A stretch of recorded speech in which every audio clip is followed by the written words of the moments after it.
بالله من الشيطان الرجيم. بسم الله الرحمن الرحيم. السلام عليكم ورحمة الله وبركاته. Alhamdulillah Rabbil Alamin. Nahmaduhu wa nasta'inuhu wa nastaghfiruhu wa na'udzu billahi min syururi anfusina wa min sayyiati a'malina. May yahdihillahu fala mudilla lahu wa may yudlilhu fala hadiyalah. Asyhadu an la ilaha illallah wahdahu la syarikalah wa asyhadu anna Muhammadan abduhu wa rasuluhu la nabiyya ba'dah. Allahumma salli wa sallim wa barik ala sayyidina Muhammad wa ala alihi wa ashabi ajma'in. Rabbi shrahli sadri wa yassirli amri wahlul 'uqdatam min lisani yafqahu qawli, amma ba'du. Ayyuhal hadiruna wal hadirat rahimakumullah. Pertama-tama yang saya hormati Ibu Dr. Habni Lailah Siregar selaku dosen pengampu mata kuliah Pendidikan Agama Islam di Universitas Negeri Medan, dan yang saya sayangi dan saya cintai rekan-rekan seperjuangan beserta pemirsa online yang sedang menyaksikan video saya pada kesempatan kali ini. Puji syukur alhamdulillah senantiasa kita ucapkan kepada Allah Subhanahu wa Ta'ala yang telah memberikan kita beribu-ribu nikmat, di antaranya yaitu nikmat kesehatan dan umur yang panjang, sehingga kita masih diberi kesempatan untuk saling berbagi ilmu dan mengingatkan dalam kebaikan pada kesempatan kali ini. Maka dari itu, janganlah pernah lupa untuk terus mengucapkan Alhamdulillahi Rabbil Alamin. Yang kedua, sholawat dan salam senantiasa kita hadiahkan kepada baginda Nabi besar Muhammad SAW dengan mengucapkan Allahumma sholli ala Sayyidina Muhammad wa ala alihi Sayyidina Muhammad, di mana beliaulah yang telah membawa kita dari alam kegelapan hingga alam terang benderang, dari alam jahiliyah hingga alam Islamiyah, seperti yang kita rasakan pada saat ini. Semoga kiranya dengan memperbanyak sholawat kepada baginda Nabi besar Muhammad SAW kita mendapat syafaat di yaumil akhir nanti. Amin amin ya rabbal alamin. Saudara-saudari yang dirahmati Allah Subhanahu wa Ta'ala, pada kesempatan kali ini saya akan membawakan tausiah yang mengusung tentang tema penyalahgunaan media sosial. Tentu tidak asing lagi yang namanya media sosial bagi kita. Sudah sering terdengar dan bahkan kita sudah tahu apa itu media sosial. Pesatnya perkembangan teknologi di dunia tentu saja memberikan dua dampak bagi penggunanya. Ada dampak positif dan ada juga dampak negatif. Perkembangan teknologi di dunia dirasakan oleh semua kalangan, semua kaum, baik dari anak muda, orang tua, sampai anak masih di bawah umur pun atau balita pun sudah merasakan perkembangan teknologi di dunia. Kita lihat saja dari banyaknya anak muda serta orang tua berkecimpung dalam penggunaan media sosial ini. Tidak jarang kita temui juga bahwa ada anak yang di bawah umur bahkan balita sudah paham tentang penggunaan media sosial ini. Saudara-saudari sekalian, tanpa kita sadari bahwa semua kegiatan kita pada zaman ini, pada sekarang ini, tidak terlepas dari penggunaan gadget atau handphone. Wahai pemirsa sekalian, penggunaan media sosial adalah sebuah pilihan. Diibaratkan kita adalah seorang pengemudi motor. Kitalah yang akan menentukan ke arah mana kita akan membawa media sosial ini. Akankah kita membawa ke arah yang positif atau ke arah yang negatif pula?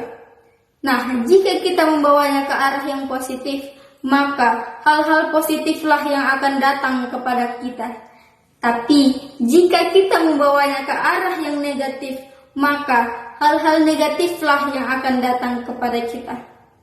Penyalahgunaan media sosial sudah banyak dampaknya.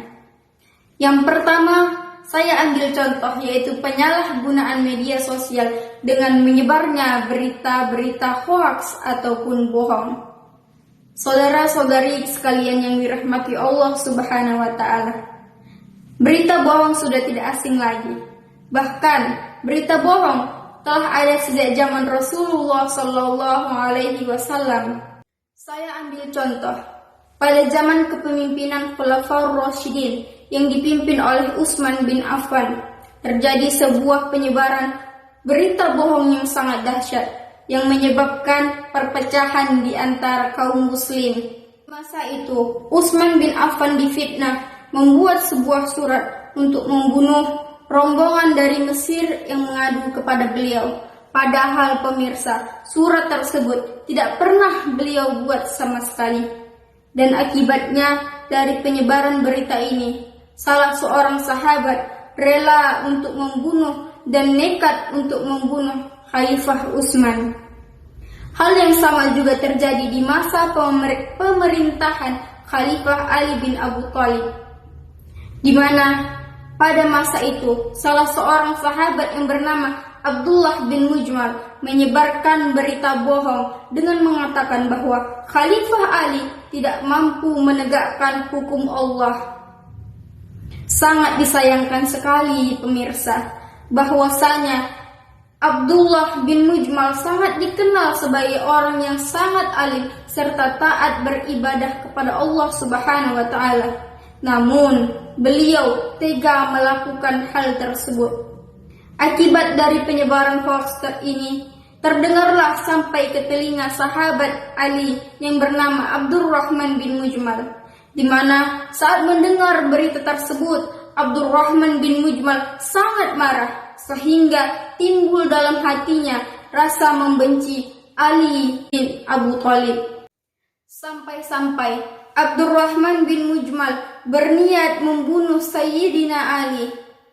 Karena menurut Abdurrahman, membunuh Sayyidina Ali adalah jalan ijtihad untuk menegakkan hukum Allah.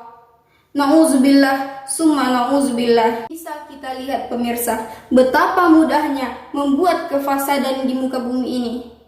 Dengan dalil pembenaran, mereka melakukan perbuatan tersebut dengan dalil Al-Quran disertai semangat ijtihad yang salah. Hal ini semua terjadi karena apa? Karena adanya penyebaran berita hoaks dan berita-berita bohong, dan mudahnya kaum-kaum percaya dengan berita-berita palsu tersebut. Saudara-saudari yang insya Allah dirahmati Allah Subhanahu wa ta'ala, di era media sosial ini, orang-orang sangat mudah untuk mendapatkan informasi serta membagikannya. Sudah tidak asing lagi bagi kita yang namanya Facebook, Line, Twitter, WhatsApp, YouTube, Instagram, dan lain sebagainya. Dari semua media sosial tersebut, tentunya dilengkapi dengan fasilitas membagikan serta meneruskan informasi yang didapat.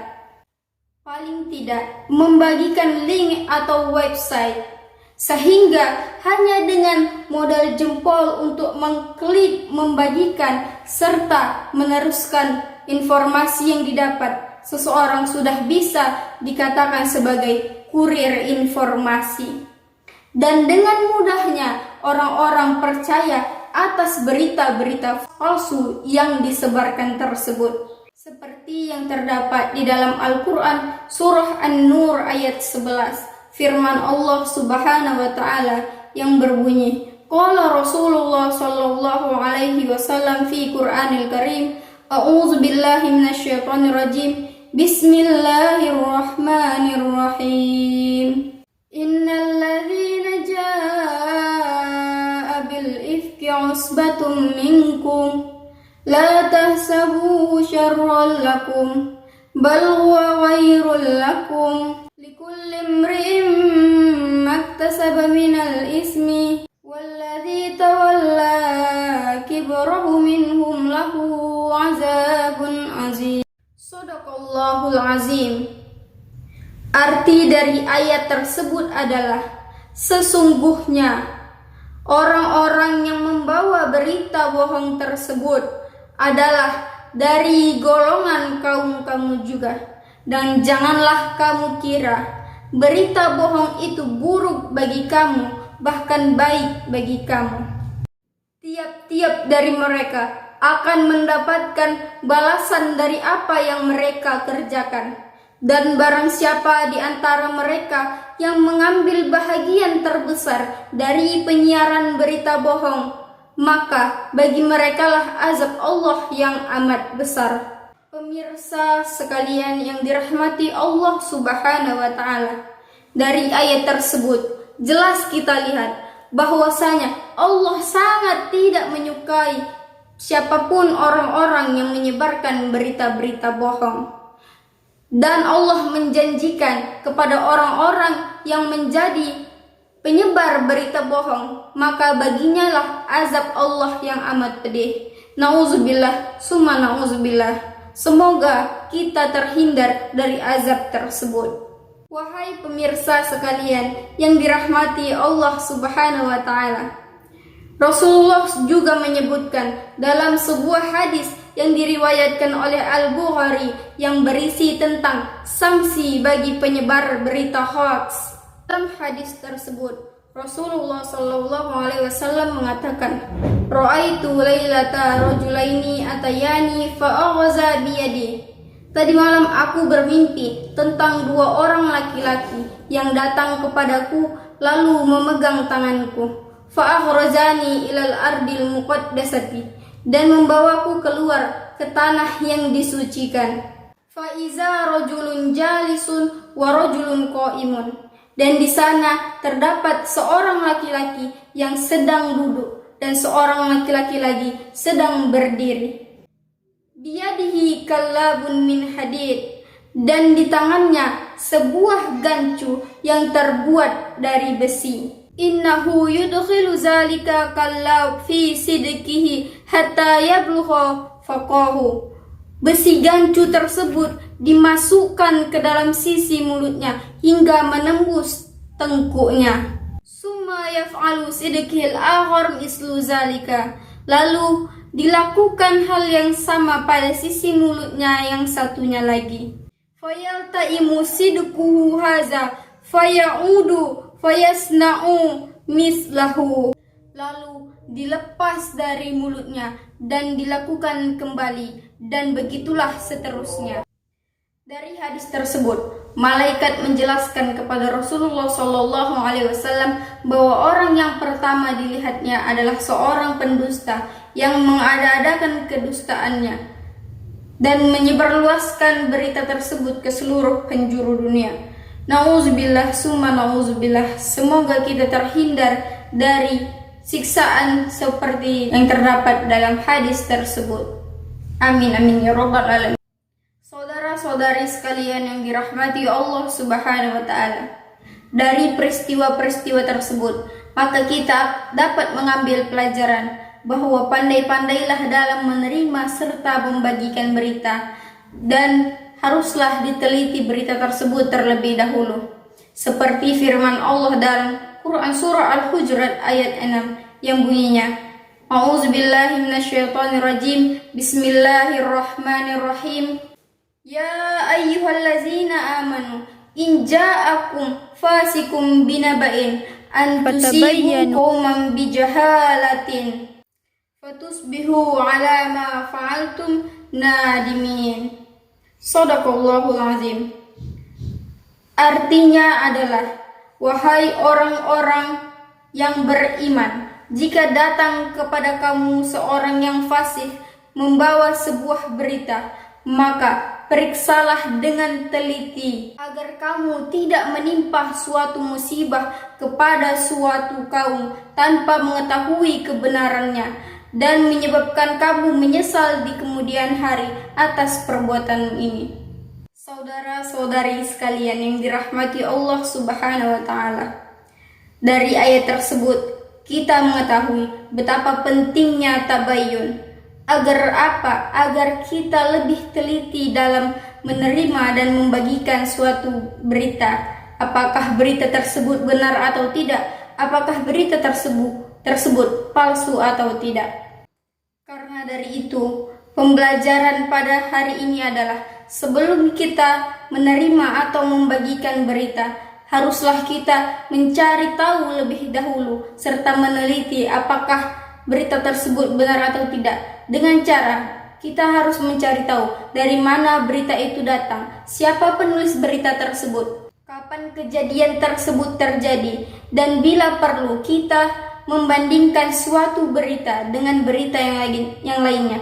Agar apa? Agar kita tahu apakah berita yang kita dapat itu benar atau tidak. Karena kebenaran itu mahal harganya. Untuk menanggapi berita yang tersebar dengan cepat di media sosial, maka perlulah kita untuk membaca terlebih dahulu berita tersebut dengan teliti.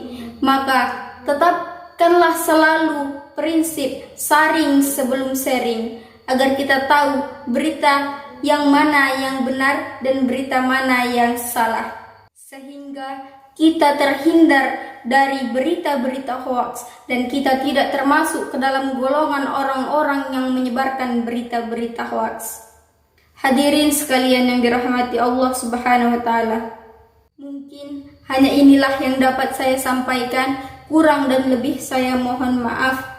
Jika terdapat kesalahan, itu datangnya dari saya, dan segala kebenaran itu datangnya dari Allah Subhanahu wa taala. Kurang lebih saya memohon maaf atas segala kesalahan tutur kata atau pengucapan. Terima kasih atas segala perhatian saya ucapkan. Wabillahi taufiq wal hidayah, waridha wal hinayah, wabihi nasta'in. Wassalamualaikum warahmatullahi wabarakatuh.